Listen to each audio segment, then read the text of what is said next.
Hello, NAFI members and flight instructors. This is John Niehaus, Director of Program Development for the National Association of Flight Instructors. As always, I'd like to welcome you back to another episode of the NAFI More Right Rudder podcast, the podcast for flight instructors on the go. And today, I would like to bring us back to AirVenture of 2022, so just a couple months ago, and continue on our AirVenture Professional Development Center series.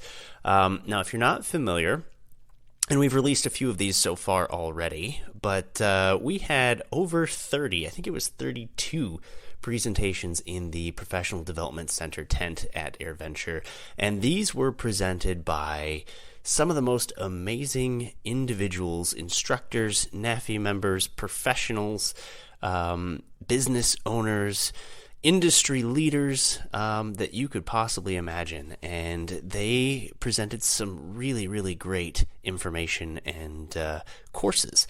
And so we thought that we would record them and then release them in various media outlets so that even if you couldn't make the show, you could feel like you were a part of the Professional Development Center. And so every so often we're releasing the videos on YouTube. So if you want to go watch these, you can go to our YouTube channel, or you can just wait for them to come out in podcast form so you can listen to them on the way to the airport. And the cool thing is that the Professional Development Center is kind of the live and in-person arm to the professional development program. And that is something that you can go to the NAFI website, nafinet.org, and take any of the 30 courses available and start working your way through and earning the certificate of completion for the PDP, which is kind of a big deal in the instructional industry. So if you're interested in that, we'd love to have you as a member of NAFI, and all you got to do is go to nafinet.org and sign up that way, and you'll get access to the PDP. You'll get access to our membership discounts. Remember that things like ForeFlight, you'll get 33% off of ForeFlight membership or subscription. You'll even get discounts to ASA, Sporties, Gleam, and so many others.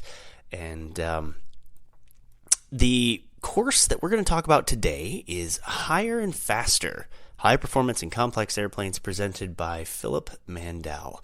Now, this is a great course. I think a lot of people don't truly understand some of the trials and tribulations of going into these higher, faster, more complex airplanes, and Phil does an amazing job of sort of boiling down the basics.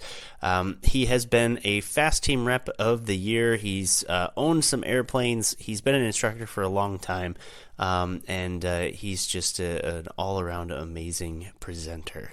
And of course, a NAFI member. So the other cool thing is, and we'll call this episode sponsored by Flying Eyes. Now, Phil is I don't exactly know what they term it, but he's kind of a rep for Flying Eyes. Now, if you're not familiar with them, they do aviation sunglasses, and some of the most comfortable aviation sunglasses you could possibly find. They're patent-pending, sort of skinny bars on the side so that when you wear a headset, it doesn't hurt after a long period of time. And I think any of you instructors out there that have spent hours with multiple students a day can understand what the additional pain can cause from not just wearing a headset all day, but wearing sunglasses underneath that headset. So check out Flying Eyes, and I think that'll help with Phil, and of course NAFI members get a 10% discount for Flying Eyes, and so check that out too.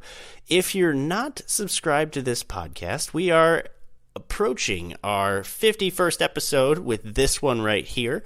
And that's super exciting for us. And we've got a big plan for the celebration of the 60th, so keep that in mind. But if you're not already following us on whatever place you listen to this podcast, please, please, please subscribe.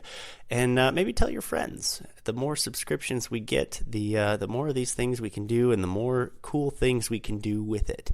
And at the same time, if you wanted to watch this video on YouTube, subscribe there too. Maybe comment or leave a review for any of these channels. But I would very much appreciate it. And finally, before we get to the presentation, one of the things I'd like to do on these next couple episodes, if I get enough interaction with all of you, is cue you in on sort of the history of NAFI. I think that we talk about the organization, we talk about it as the NAFI family, and I truly believe that. But I also think that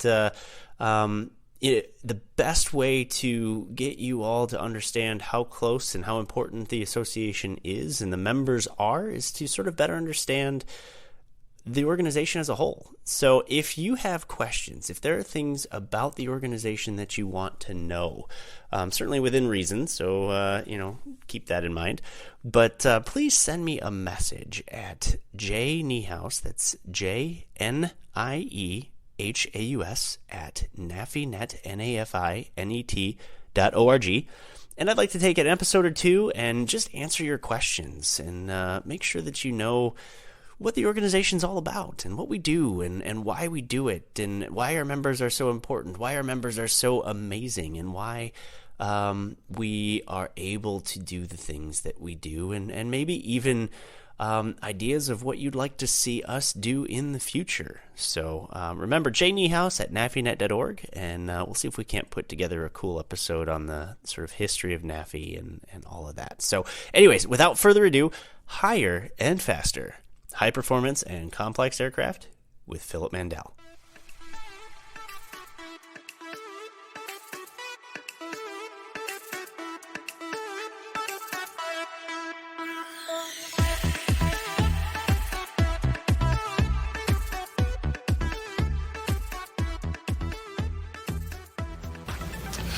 So there I was with my recent private pilot graduate, and he wants to work on his instrument rating.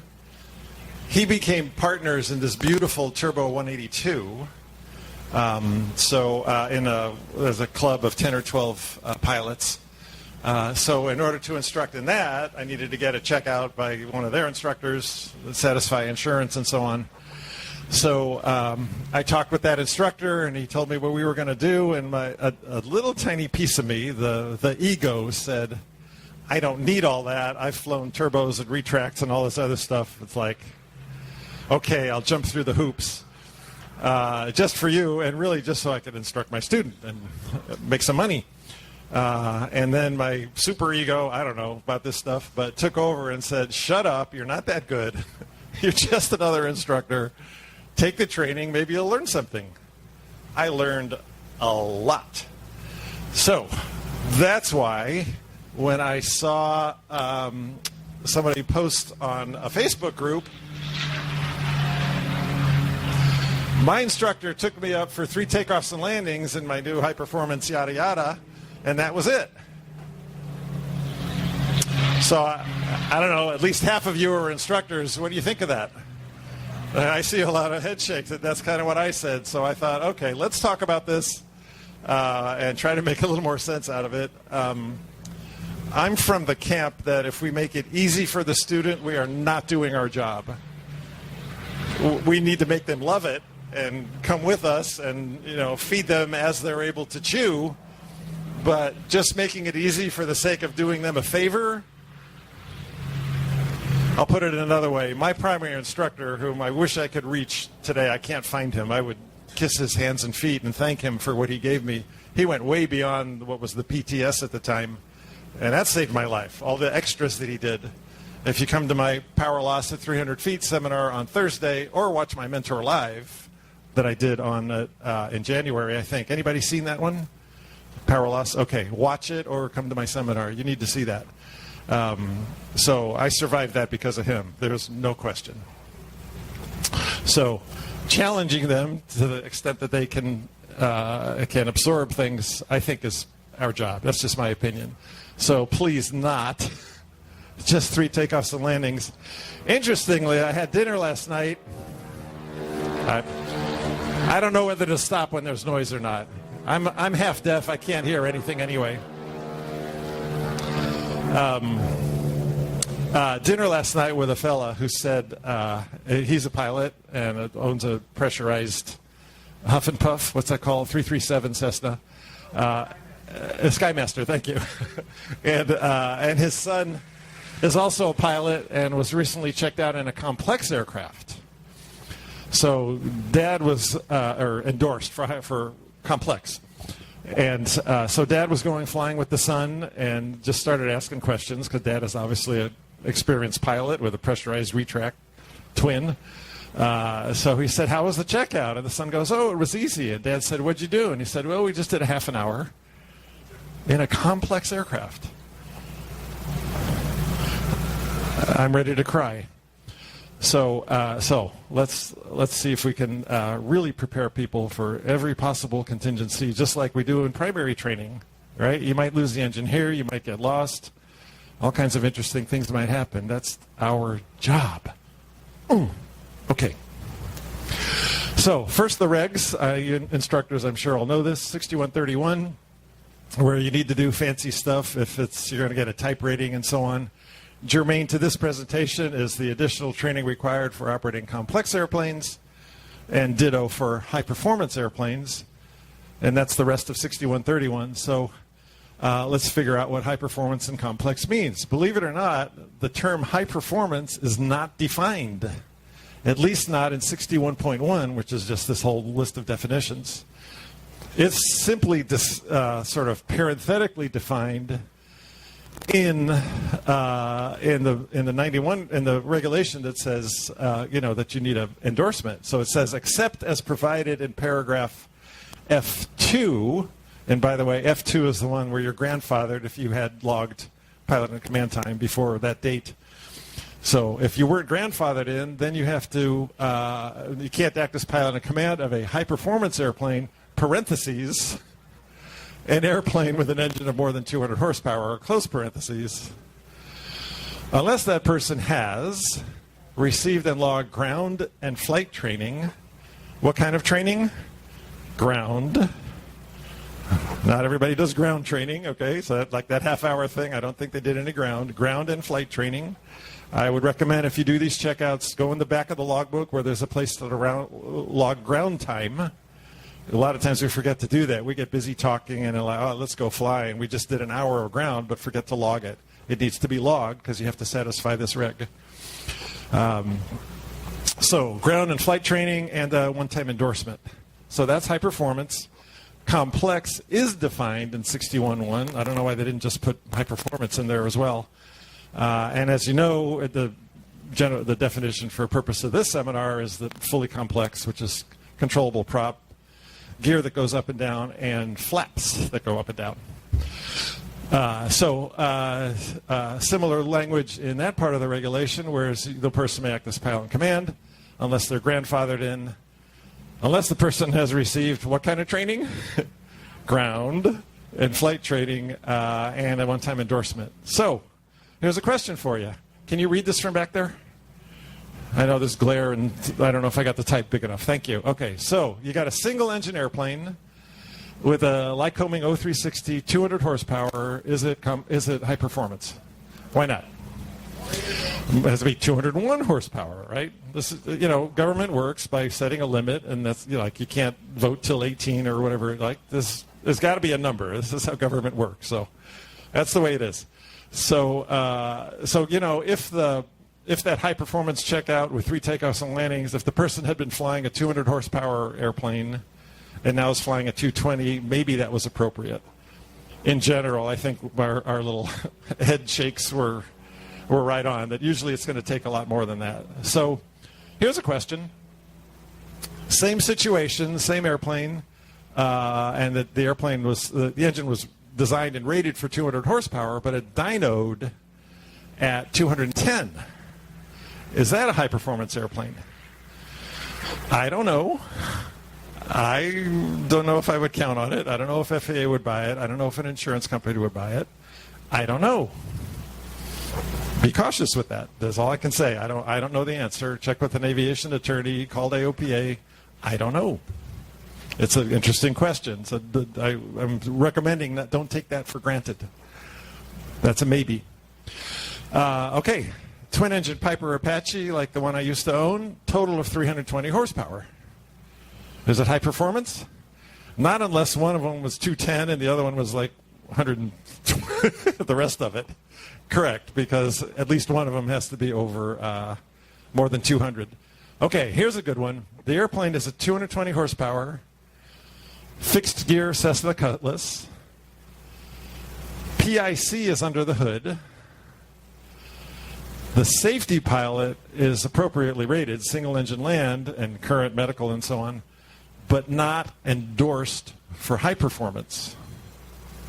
Can the safety pilot act as SIC? Correct. And in fact, there's a legal interpretation. If you don't know about the legal interp website, just look up FAA legal interpretations, and there's a box where you can type stuff in, and it'll give you these interpretations. So that's where I found this. The Risner interpretation says, yeah, it's SIC, and the regulation says thou shalt not act as PIC. It doesn't say thou shalt not act as SIC. Good morning. So it'll look like that. Here's another one. A Seminole, pardon me, is upgraded to 220 per side. The instructor is training a private pilot toward their multi-engine rating. Can the instructor endorse the learner for high performance before the pilot has their multi-engine rating? What do you think? Yeah, you're correct. And the legal interpretation on that I found says yes. According to the Nolan interpretation, you betcha. Now, if you believe any of this, you're crazy. Because I'm not an attorney. I know nothing. Everything I just told you is a lie. Consult a real attorney. And things change. Interpretations change. Regulations change. So I don't know if that news is still current. At least at one point, that was the case. So be careful with all that stuff. Okay. Here's a question, and here's the answer. Is there any FAA guidance on transitioning to unfamiliar and or higher performance aircraft? Of course there is. So there's AC 9109A, transition to unfamiliar aircraft. There's a bunch about this in the risk management handbook. There's a bunch about it in airplane flying handbook. It has a really nice little chart for as a sample transition training syllabus, really for any airplane, but certainly this would apply toward high performance or complex. And it's a little hard to read from back where you are, but basically there's 3 hours of ground and 3 hours of flight. That sounds like a pretty thorough checkout and endorsement. A lot better than half an hour. So there's a bunch about it in Aviation Instructor's Handbook and in PHAC. So there's lots of FAA guidance that you can dig into. So, any comments or questions so far? Back one.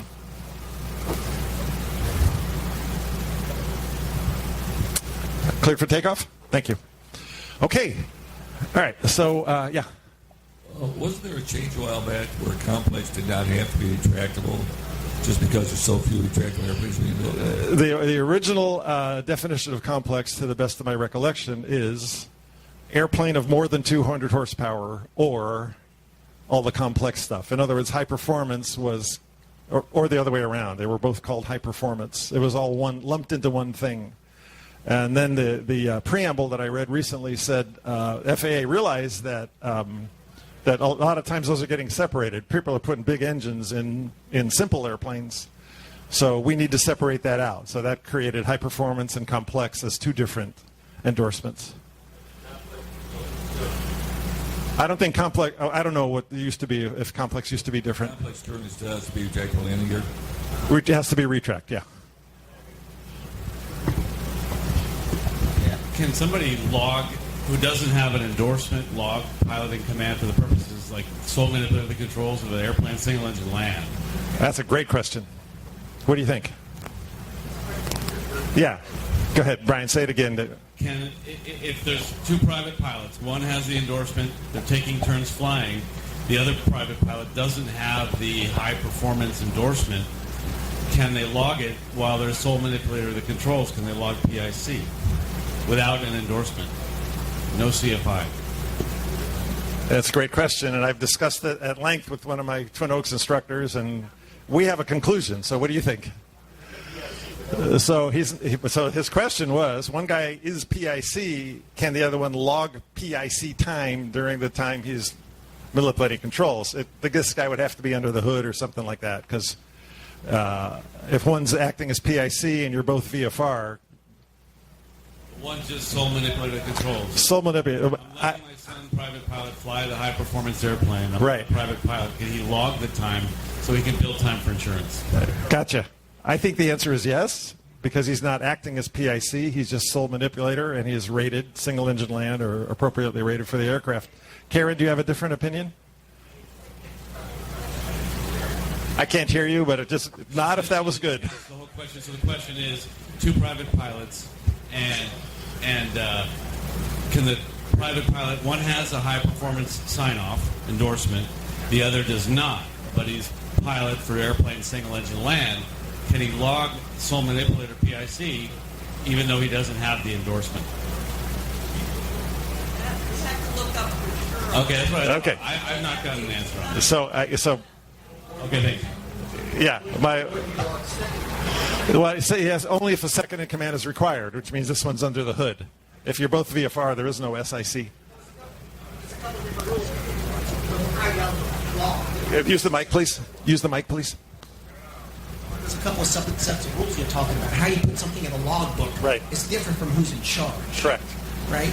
Right. That's my argument. Is that Qualifies as a safety pilot rules is a little different too. the safety pilot's different. Leave that out. But he can qualify as a safety pilot even though he can't qualify to be pilot in command. Correct. Then if he's a required crew member because he's looking for traffic, then he's SIC while this one's under the hood. But can he log PIC time while this one is still acting as PIC? I think the answer is yes. If you believe that, just go out, leave now, and watch the air show, because I'm not an attorney. So I think the answer is yes. Check with AOPA, check with an attorney. That's a very good question, Brian. Question. What about PA-28, let's say through an arrow? I'm going to go to the speaker so I can hear you. Go ahead, please. Question. My question on high performance is a PA-28, let's say it's a turbocharged Arrow-201. Is that a high performance? You know, my original complex was in a PA-28R 201. It wasn't turbo. That's not relevant, but it's a good question. And the fact that it's called 201 may or may not mean it's rated at 201 horsepower. So it depends on if it's a 201 horsepower engine or a 200 horsepower engine that just happens to be marketed as a 201. So to me, it depends on what the engine is rated at, not what the marketing number is for the airplane. So it depends on the engine rating, not the marketing number. Microphone? Mic, please. Microphone. Talked about the owner's manual. You have to go through that, and it'll say 200 horse or 201. That would be, yes, that's what I would do, yes. Okay. And I think it's 200 horse, and I don't think it qualifies. But that's a very good question. We need to move on. Any other needy comments? I worked for a Piper dealer when all this came about, and that's why they re-rated the engine in the POH to a 201 because of this rule. So Piper said, hey, we got to have 201 horsepower. And that's why I trained into a turbo 201. And it all came out. I was flying in 81 as an instructor, and that came up all the time. That's what happened. Okay. Because all the old arrows were 180 or 200. Right. Okay, that's brilliant. To me, that means it's high performance. If the POH, AFM, whatever it is, says that the aircraft engine rating 201, as far as I'm concerned, it is. I would call AOPA and ask for the legal interpretation. Don't believe anything I say, but I like it if it's rated at 201. Okay, let's keep. These are great questions. I'll be here afterwards. We can talk all day. Okay, what was I going to say? So, Brian, I lost my clicker. Brian. When I said when I was getting checked out in that Turbo 182. Thank you. I just wanted the clicker. I didn't want to go. Thank you very. I got it. And he wanted to do this fairly comprehensive checkout. And once I checked my ego at the door, I loved it. And so here's this whole first page on the left where there's a considerable ground instruction. And the guy really challenged my brain as to, like, what if this indication happens? What if that fails? What's an emergency? And what is just like, oh, shoot, we're just going to have to get this thing fixed. And then all these things with regard to flying. So I loved it, and that's this. I'm using that. They're allowing me to use that as a basis for this presentation. So first, the ground stuff. Constant speed prop. We need to learn them the reason for its existence. Why would someone want to go through that much expense, complexity, extra weight, and maintenance headaches as opposed to a fixed pitch prop? So how would you answer that? What does a constant speed prop would do for you? Yeah, please use the mic. Pitch prop is a compromise. A constant speed prop allows you to set it for whatever segment of flight you're in. Oh, I didn't catch that. I'm sorry. If you have a fixed pitch prop, that's really a compromise between takeoff, what would be ideal, or cruise, what would be ideal. And a constant speed prop allows you to set exact parameters that are best for each segment of flight. Yeah, fixed pitch is a compromise. So, but tell me specifically what you get for the constant speed aspect of it. We got a mic? You get to choose whether or not you want to have a high performance, best performance out of the aircraft, or you want an economy. And you have a whole range of scales which allows you to select power ranges to deliver desired performance. All right, that's all true. I'm still waiting for the magic bullet that I have in mind. Both of you are correct. What else? What do you get when you rev the hoot out of that thing and make all the noise you possibly can on takeoff? You get all, whatever, 201 or 270 or whatever. You get all the horsepower, so you get better takeoff. You get shorter ground roll and better climb performance when you're using all the horses. So to me, that's the magic. When I take off in my Thorp, that thing is off the ground almost before I can figure out if the oil pressure is under control. It's like I'm full throttle, oil pressure, okay, airspeed alive, whoa, airborne. And my 180 horse fixed pitch, my first T-18, wasn't quite as frisky. I had more time to think. Because full throttle in a fixed pitch airplane, any fixed pitch airplane is, 90% of the horsepower or something? It's not 100%. Only at redline, typically, is it 100%. So you get to do that, and then you get to throttle it back for less engine wear, less noise, less fuel consumption, and have a more comfortable ride. So yeah, all correct. Thank you. So, but we need to get that across, right? We need to be able to get that into the learner's mind. So, and then to discuss the parts of it. It's not just the blue knob that changes the RPM gauge. There's stuff going on. So let's help them understand what that's about. How the propeller works. These are two separate blades as opposed to one big chunk of aluminum that's twisted. Explain that the governor and propeller work together, that the prop isn't doing any thinking. It's just obeying the governor. And the governor is talking to the propeller via oil pressure. And then and that moves a piston inside the hub of the propeller, and that twists the blades either more coarse or less coarse, depending on whether that particular thing uses pressure to get coarse or fine. Usually it's in the smaller airplanes, it defaults to flat pitch, and it takes oil pressure to go lower RPM. But they need to understand this fairly thoroughly. So then, is it a full feathering prop? Like on some twins, oil pressure, am I where I want to be? Yeah. So is it full feathering? And if so, why? What's the point of being full feathering? Typically, it's going to be on a twin, but some singles have it. So what's the point on a twin, what's the point of a full feathering propeller? Less drag. Yeah, you don't have to stomp on the rudder and crank it quite as hard, and you get better performance if that engine fails. And then the question is, how do you unfeather it? So if you're going to go up and practice this and go full feather and go, wow, look, I don't have to use as much rudder. Now let's turn it back on. How do you do that? How does it do that? Some of them, it stores a charge and it pushes the piston. And so you got to know how it works for that airplane. Okay. How and why to adjust pitch for takeoff, initial climb, cruise climb. etc. So all the parameters around that need to be really carefully discussed on the ground, because once you're flying, it's just too much happening. It's too much to absorb, I think. It's like, we're going to do this, and once we're at a safe altitude, we'll RPM back to 2,600, make a little less noise, go to cruise climb, then we'll level off and set the 2,400, right? You explain all that.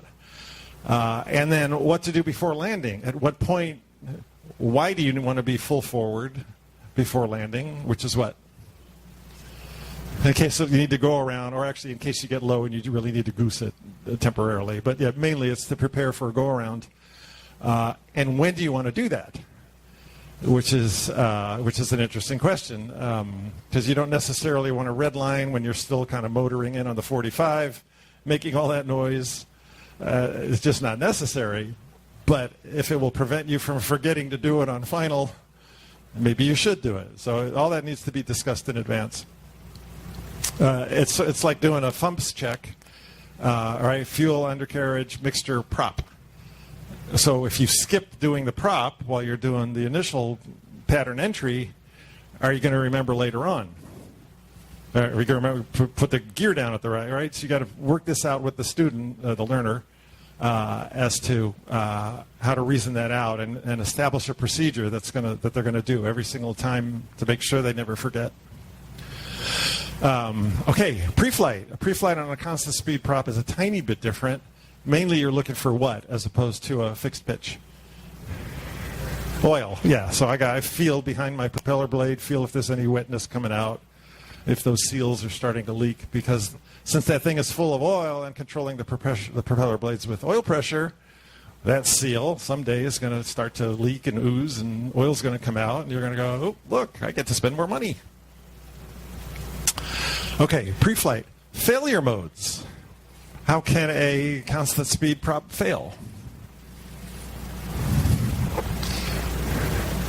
So you either have to shout or use the mic. So one thing it can do is overspeed. Mine did. We still don't know why, but we had enough things pulled apart, stop at 2,700 RPM. It just went crazy. It made all this noise. And I'm like, what, 2,800? How do you fix that? First of all, it's past red line. It's past the limitation. It may or may not be bad for the engine. But what do? I pulled the blue knob back. Nothing changed. Yeah, you're done, right? Throttle comes back. You got to save that engine now before it throws a rod or something like that, right? So you got to pull that back, then advance carefully and obey the red line on the way up, and be careful. So if that happens on initial climb, you got a real problem, right? You have to go to zero power, and then you have to go, okay, how much power do I have? So on my airplane, when it did that, and I powered back, I was approaching. I still had about 2,000 feet AGL, and it's behaved right after that, and it did that a couple more times, and I had all that work done, and now it's behaving.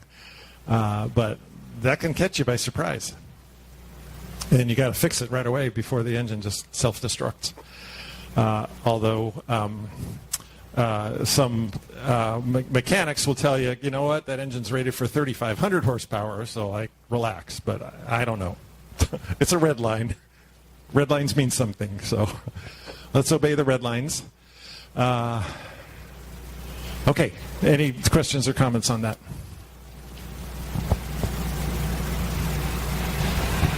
So my Mooney was traditionally overbooked. I'd take off and hit trip at 27, 2750 all the time. Yeah. And remember, that's adjustable. So if you have a pattern of that, you can have your mechanic, right, adjust the governor, and now it runs pretty close to 2700, maybe 2680, and never red lines anymore, momentarily. Yeah. So that momentary is usually not a problem. You might see a lot, and that can be tweaked. Right, yeah, so it's going to do it momentarily because the governor has to figure out, oh, I'm going too fast, and then it shoves pressure in and fixes the prop. So some of that depends on how fast you advance the throttle. If you go real slow, it'll just kind of sneak up. Sometimes if you're doing a go-around, you may not be able to go slowly. So it's just going to go, and then that momentary is usually okay. Good point. Okay, yeah. How about that when you're 260 horse and you're used to 160? Right? Your right foot's going to get a workout now. And so they need to know this in advance. Don't let it be a surprise on the first takeoff, right? This is all still in ground school. And hopefully they can reiterate to you what the left turning tendencies are caused by. And then, you want to emphasize it's going to be much, much more pronounced. You got more horsepower. You got the thing spinning faster, making more spiral with more horses behind it. There's just a lot going on. And so it wants to roll left. It wants to yaw left. And you need to be ready right rudder. Yeah. Usually, not always, but it's a heavier airplane generally. That's almost always, but it's usually heavier controls. 182s generally have heavier controls than 172s. They need to be prepared to use elevator trim maybe more than they're used to because these control pressures are going to get tiring faster. Discuss rudder trim if it exists, and you can set that for takeoff so you have an easier time in the climb. But then when you level off, you're going to be flying like this until you do the fix with the rudder trim. But then when you go, now you're flying and the rudder trim is centered, and you're doing your approach, and now you need to go around. Well, now you don't have rudder trim helping you. So now you need right rudder, even though on the takeoff 20 minutes before you didn't because you had it trimmed out. So this all has to be stuffed into their heads before you go flying. Surprising amount of rudder pressure, and the potential for a trim stall on the go around. So what do we mean by that? Raise a hand, grab a mic, and tell me what that is. On the trim stall, moonies are really bad because the whole tail is moving, right? So the entire elevator is moving against your trim. So you got a lot of authority there, and it's hard to overtake that if you've got a lot of trim set. Yeah. So that's really particular, but that's what you have. That thing wants to just go like that. Right, exactly. Thank you. Yeah, so you're trimmed up because you're slowed down on final, and then you goose it, and you're used to your 172 pressures or something, where it's like, okay, I can hold this at climb speed and then trim it out. But when you got 100 more horsepower than you're used to, what he said, it's like, whoa, and you have a heavier elevator, so you're trying to use the same pressure as before. This is not good, right?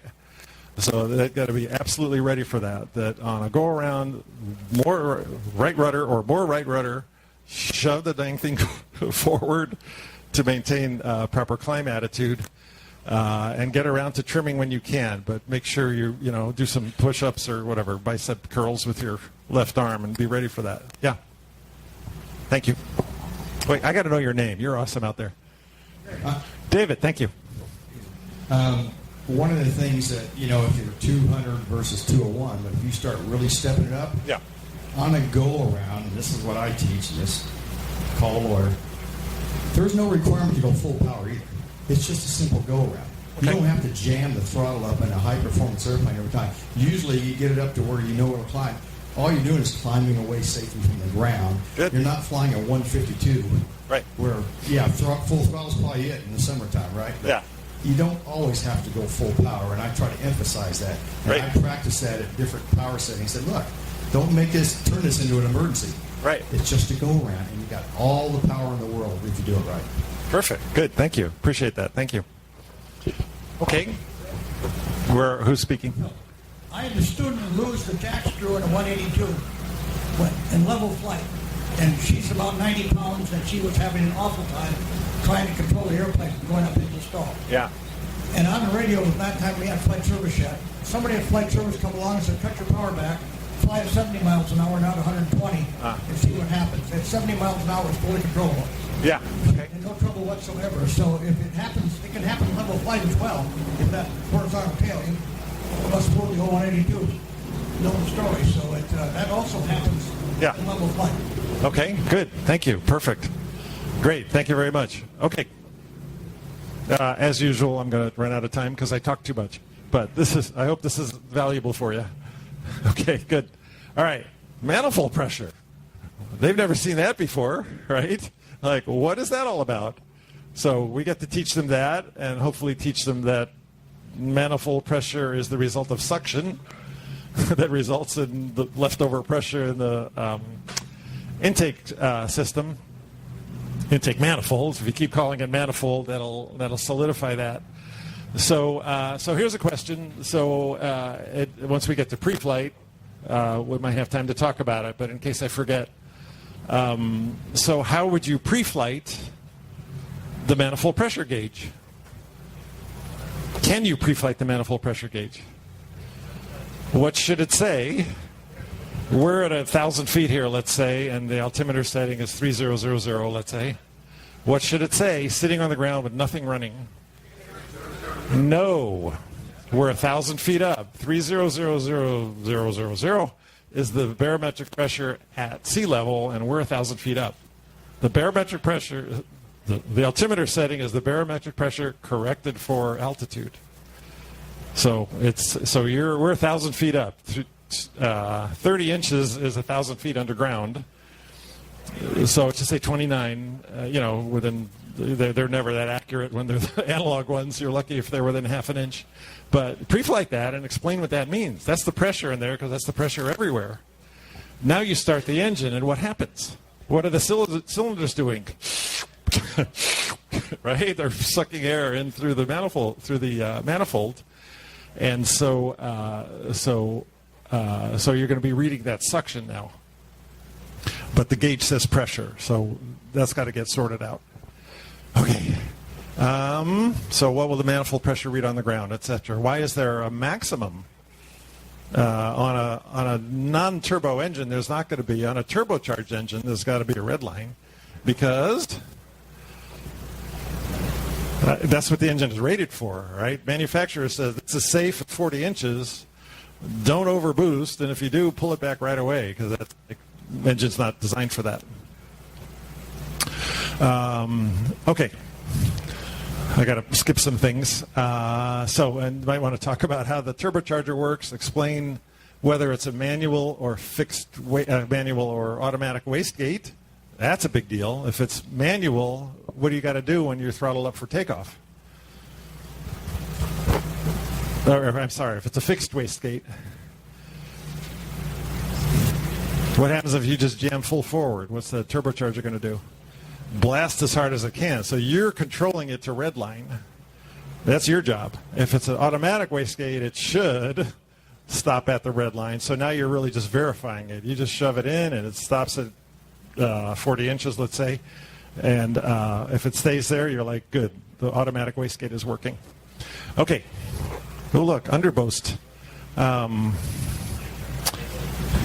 All right, so here's a question for you. Failure modes. Example, you set manifold pressure and RPM in cruise. You make it all happy at, 25, 24, something like that. And your constant altitude. And so in this case, you're turbocharged. So this question on the bottom, the example is you're turbocharged. So you set manifold pressure, so you're turbocharged. So let's say it's 30 and 24. And you're in cruise, constant altitude, and you notice that the manifold pressure is slowly decreasing. You could fix it by advancing the throttle, but it kind of keeps happening. So you keep throttling in, and you keep going back up to 30 inches, and then you look back a minute later, and it's decreasing again. And you got this thing nice and tight. It's not vibrating out. What's wrong with this picture? You got a leak somewhere, which could be at the outlet of the turbocharger, which is very, very hot gas, which means fire may be imminent. This may be an emergency. This may call for immediate landing. Throttle back as much as is safe to do so in order to cool things down as much as you can. So learn about and teach these failure modes and what to watch for. That's why I'm doing this, because all this was new to me. So this is, okay, I like this.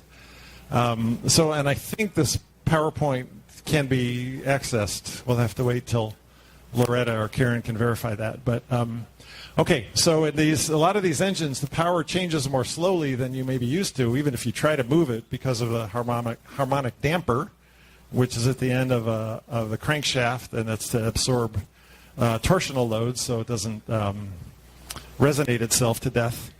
But that slows down your RPM changes sometimes. It may not respond as fast as you think it should. You got to know that about that airplane. Okay, we're going to keep moving here. So engine temperatures and cooling. So cowl flaps. They've never seen cowl flaps before. Wow, what are those about?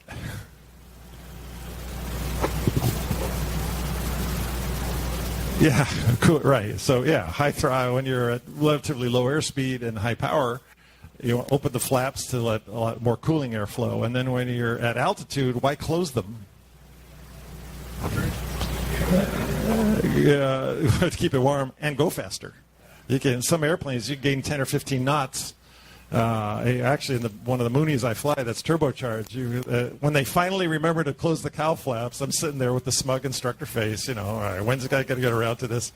We go, oh, he's like, why are we going so slow? And I'm like, And you go, oh, cowl flaps, and you hear the change, and then wait for the airspeed to build up, and you pick up another 10 knots. Okay.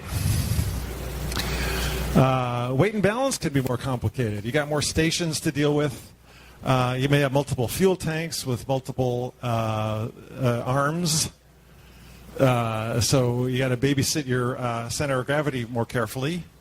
And it's easier in the bigger airplanes to be aft. You can't get a 150 aft unless you physically get out of the seat and go hang out in the baggage compartment. But these bigger airplanes where you could put a ton of baggage back, way back there, right? And take a 210 and put 120 pounds of baggage or whatever it's allowed over there, and light. You get down to low fuel, you may be aft. So you got to explain, go through some more examples for weight and balance. Oxygen.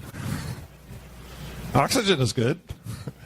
So if there's an oxygen system in the airplane, we got to talk about that. What happens if it fails? How would you know? That's a tough one. If you're getting hypoxic, you're getting hypoxic. And life is good, right? So that needs to be discussed. I remember a time I was at, I think 10.5. I can spend all day at 12.5 now. I don't know, 40 years ago for some reason I was at 10.5, bringing an RV4 I had just bought in Florida up this way, and I was over Arkansas, the Panhandle of Florida, northwestbound. And I'm sitting in this airplane, and I don't know why I'm there. I'm just like this beautiful view. Like, there's a lot of water over there. That's the Gulf. I know how to fly. This is an airplane. I get it. And I don't know why I'm there. And when that finally occurred to me, and I thought, okay, this isn't good. Maybe this is a sign of euphoria. I think of the euphoria, I've never done the drug, but it should be more like, whoa, dude. But it's not. In this case, it might have just been, everything's fine, and I just don't know what I'm here. I don't know.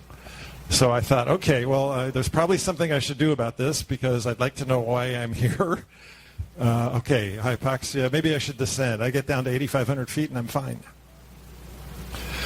So fortunately, I woke myself up, but we need to talk about that because if they're going to go to oxygen altitudes and the oxygen system fails or runs out, that's important to discuss. Okay, airspeeds. Obviously, we have to go very, very carefully through all these airspeeds from VNE all the way down to stall speed. They need to know glide speed. Let's see. So maneuvering speed changes, as you know, with gross weight. And in a high-performance airplane, you usually hold a lot of fuel, which means your gross weight is going to change over the 3-hour or 4-hour flight. In fact, Ron, you flew up in your Bonanza, was it, from Florida to here in one hop? Except for aerial refueling, so you burn, 300 pounds of fuel or something. Aerial defuel. Actually, you burned $4,000 worth of fuel. Then forget the weight. But right, so that CG can change a lot during the course of a flight, and therefore maneuvering speed in case you run into moderate or greater turbulence, you want to know about that. Glide speed also changes with weight, and the newer airplanes tell you about that at different weights. So you're going to have different glide speeds, and And then, of course, talk about the pattern speeds, which are going to be significantly different than in their 152. And how to take care of the engine while doing that. All right, you got this massive bunch of horses up there with cylinders that need to be taken care of. Takeoff and landing tables under different conditions. Takeoff abort parameters and procedures, and how to abort a takeoff safely. When? What are you looking for? Anything that's got a controllable prop is going to have a fuel flow gauge, fuel flow, right? Fuel pressure and or fuel flow. So that's going to be part of your scan when you start your takeoff roll to be sure that's in a proper range. Wow, this is a lot, right? So this is going to take more than half an hour. Yeah. Okay, power loss emergencies, depending on where they happen. So there's going to be a checklist with that information somewhere in your AFM. And if you lose power out there somewhere and it's not coming back and you're going to land, when do you want to put the gear down? Do you ever want to put the gear down? When would you not want to put the gear down if you're landing off airport? Gentlemen? David? Gentleman back there. I saw that hand first, yeah. Wild Willies. I would assume if you're going to land on water. Water, yeah. Water wants to be up. Right, what else? Trees, yeah. If you're going to smack into trees, I don't know that the gear is going to help you. Just a soft field or grassy field, you don't know how soft it is. If it's soft, it catches your gear, you flip over. You might be better off doing a belly landing. The airplane's going to get hurt anyway. And the airplane, when the engine quits, the airplane is a box that's there to save your life. That's all it is. It's no longer an airplane. It's no longer yours. Sacrifice the airplane, get out of the airplane and walk away after you land. And that may need a gear up landing. Sorry? That's why we have insurance. Exactly right. Correct. Right. Okay. The questions or comments? I still have like 800 more slides. Going back to the water thing, if you're at night and there's not much visibility to the ground, do you think, like if there's lakes nearby, you get the little light kind of glinting out from the moon or whatever, so you can actually see the surface of the water? Is that maybe your best option? Well, maybe, and I don't know how to answer that. That's a really good question. If it's otherwise forested, probably. But water landings scare me. I know how to swim, but on the other hand, you could have your head whacked, and it doesn't matter if you know how to swim. And if the thing flips over, getting out can be an issue. There's a lot going on there, so that's also worth discussing. I don't have a yes or no answer, but it's worth the discussion. Well, the instructor said it's simple. Just don't land where it's dark. Okay. At night. Yeah. Go where there's lights. Okay. Actually, what I teach is to land near lights, but not into the light, because the lights are lights in buildings and poles and stuff. But if you land near, that's probably somebody lives there, and will hear it and call for help. So land near lights, but not into lights. Okay. Autopilot. This may be the first time they've seen an autopilot. What the heck is that? And it's yeah. So how many axes is it? It might just be roll. It might be 2 axis. It might be 3. What kind of pre-takeoff checks are involved? How do you use it? I mean, the autopilot's a big deal. What does it couple to? Right, that can go on for a while. Autopilot failure modes, how to turn it off, what are the 2 or 3 or 4 ways to kill it in case it runs away. If you have electric trim, what happens if there's a trim runaway? My airplane failed in full nose-up mode because a pin broke in a universal joint. So I took off thinking I was in trim, and I'm like, why is the nose going so high? And I throw the stick forward, and I try trimming down, and I'm like, why am I still using forward pressure? Okay, I guess I'm just going to fly back to the runway and get this thing fixed. But you got to know how to do that, and you got to be ready for that much pressure in a 182 or Bonanza or something like that. Okay, retract. I got like 5 minutes left. So how the retract? So now we're moving on to complex, obviously. I guess we already were. So how it works in that airplane, is it electric, hydraulic?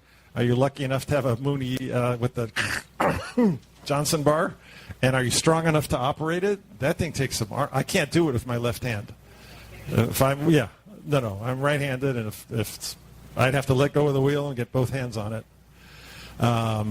Normal procedures and so on, including when you take off and before you, take off, initial climb, and before you retract, you really should step on the brakes momentarily to stop the wheels from spinning. Because why?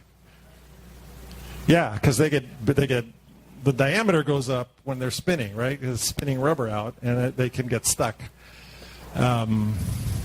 Okay, so this can be tricky. What happens at night? Pipers are maddening about this, because if you turn on the nav lights in a Piper, all the lights inside go dim, which is interesting. So that's got to be known. So you probably try to put the gear down, and you're waiting for green lights, and there are no lights. If it's during the day, if you're running nav lights during the day, like I do every time. So make sure they understand all that. Very important, the emergency gear extension procedures. The fellow I talked to you about that I met last night, and he had the half-hour checkout in a complex. Dad asked son, did he discuss the emergency gear extension mechanism with you? I think you know what the answer was. He did not. So make sure they understand that. If it's an airplane where you can safely use the manual extension in flight, manual extension, and then retract it again, do it. Not all our planes let you do it. I was a debonair recently, and the guy said, sure, the manual says do this, here's the steps, pull the circuit breaker, do all this stuff, crank, crank, crank, crank, crank. Okay, gear down and locked, I got all the indications, everybody's happy. Okay, now use the procedure to bring it back up, push the circuit breaker in, stow the handle, do all the right stuff, gear comes back up. You cannot do that in an Aero, right? An Aero, if you use the emergency extension, you're now a warrior or an archer, and you're landing, a mechanic has to put it up on jacks and do mechanic things. So make sure you can do it in the airplane you're in, and if it's allowed, do it. Give them the practice of doing the emergency extension. Okay, other things about gear that you can think about. All right, flight. In 1 minute, we're going to do the flight parts of it.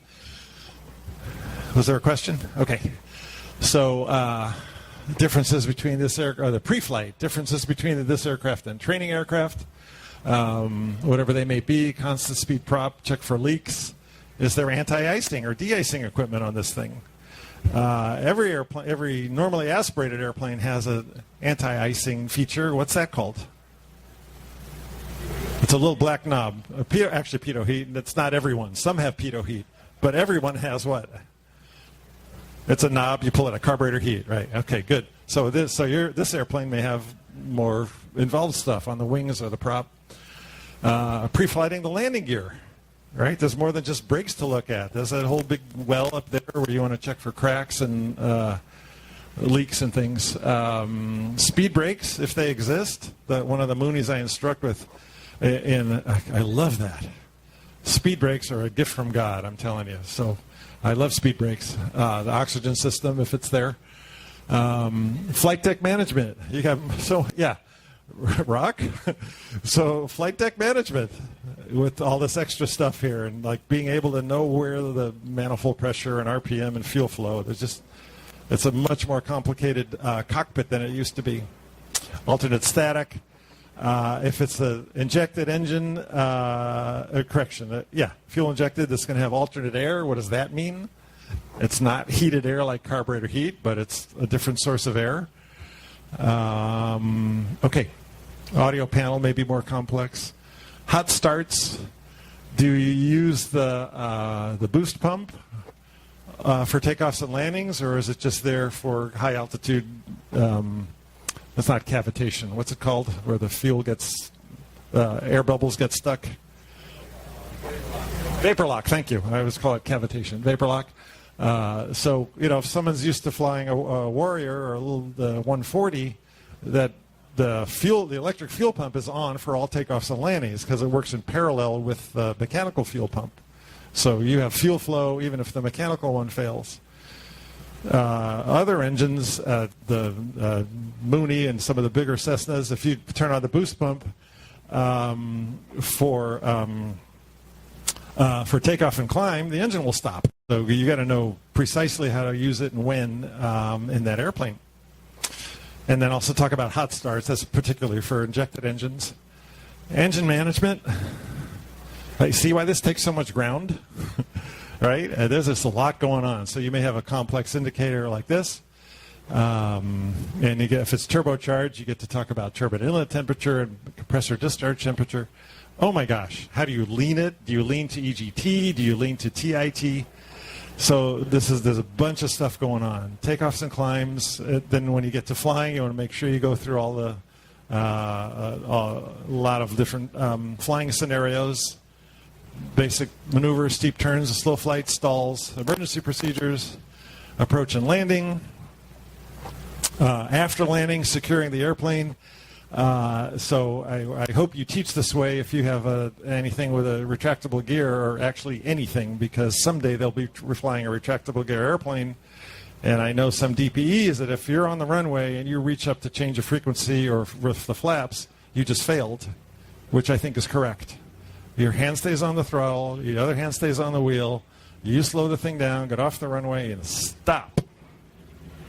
Now look at your hand, put it on the flap lever, put the flap lever up, let your hand go, right? Raise the flaps, not the gear.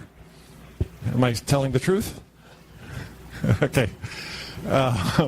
Okay, so then do your after landing checklist. If you're turbocharged, you need to teach them about the cool down, 3 to 5 minutes, whatever the manual says, and make sure you obey that so you don't hurt your turbocharger and cost $15,000. Cowl flaps, whatever you're supposed to do there.